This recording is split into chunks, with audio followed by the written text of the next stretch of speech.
A frenetic Christmas buying season, but as we reminded you this hour yesterday, 'tis now the season of return, since it's estimated that we all will have spent $957 billion when this holiday is said and done. Research done last year by the National Retail Federation shows about $816 billion of those profits will disappear at the return counter. So while those kind of exchanges can be devastating for the businesses you bought from, U.S. shoppers can also lose out being scammed while we're just trying to return something we don't actually want. Celia Surge with the Better Business Bureau with me now live to discuss this part of holiday shopping. Celia, good morning to you. Good morning. Thanks to the BBB and unfortunately, experience, being scammed while trying to buy something is not a foreign concept, but I don't think a lot of people think about being scammed while trying to make a return. So let's start with kind of one of the biggies. The whole world shops through Amazon, but there are third-party sellers there, and this is what kind of can open the door for some scammy behavior. They can have different return policies, right? And then shoppers get confused and may just give up on the whole process.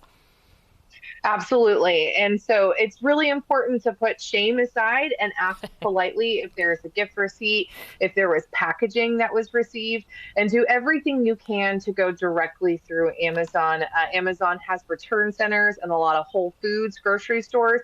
So you can go in and also get help with any one of their associates if you're really struggling. All righty. So you just have to push the point. Okay. So here's another one. It used to be called layaway, but what's now being referred to as buy now, pay later just exploded this year. Walmart even linking up with the firm for everyday purchases at its self-serve stations. Now, such plans fueled $940 billion worth of Cyber Monday spending alone, according to Adobe Analytics. But you may end up in a pinch up against a return deadline and suddenly discover you may not be able to return to a physical store if you bought something this way. And then criminals can hack that third-party seller as you try to recoup what you sent.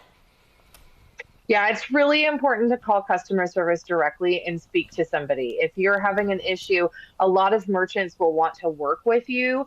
It's really important to, don't do text message, don't do email in this particular instance.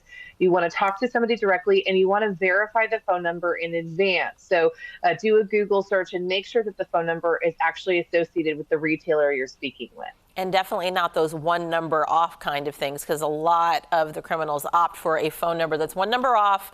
Probably they've studied which one you're most likely to hit when you're making a mistake, and then that's their number. So then you're not actually speaking to the real company. Okay, so let's talk about having to pay to return something you bought or something somebody bought you. Now, this feels scammy. How is it okay that consumers be charged for a store to put something back on a shelf that once occupied space on the same shelf in the first place? It's called a restocking fee. Seems like a bit of a racket to me. The stores are profiting on the chance to sell an item a second time. Unfortunately, there are restocking fees, and then there's also the shipping fee sometimes to send something back to a supplier or a merchant. Again, it's just really important to check before returning the item at the store. Make sure you've read all of the online policies. And if you have a question, reach out to their customer service. All customer service lines would have the information as to why they charge a fee, but don't just automatically give out your credit card information. Most of the time, someone will ask for you to send the item back first. They'll assess it and decide whether or not a fee is needed, and then they may charge you after the fact. So you want to give them a call and talk to them about that process. Returns are really sticky. You just want to make sure that you do your due diligence and speak to somebody directly. All righty.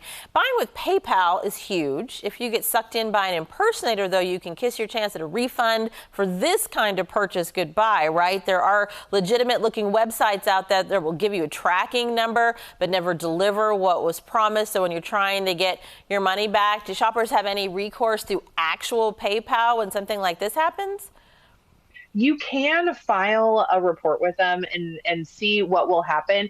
Ultimately, you do need to see if the purchase was made on a credit card, because that's your best chance for any kind of insurance. But you really want to watch out for those. And anytime someone mentions PayPal, it just automatically feels scammy to me. So just steer clear whenever you can. Call PayPal directly, again, making sure that you have the correct contact number, because there are a lot of scams out there as well with their phones. So it's a hassle, especially for people who like to declutter things items immediately, but the BBB says saving packaging is a good thing to do until a transaction is completed and you decide, or the person you're gifting decides that they're satisfied with the purchase. I mean, in this situation, is the packaging some kind of defense? Exhibit A, perhaps? Absolutely.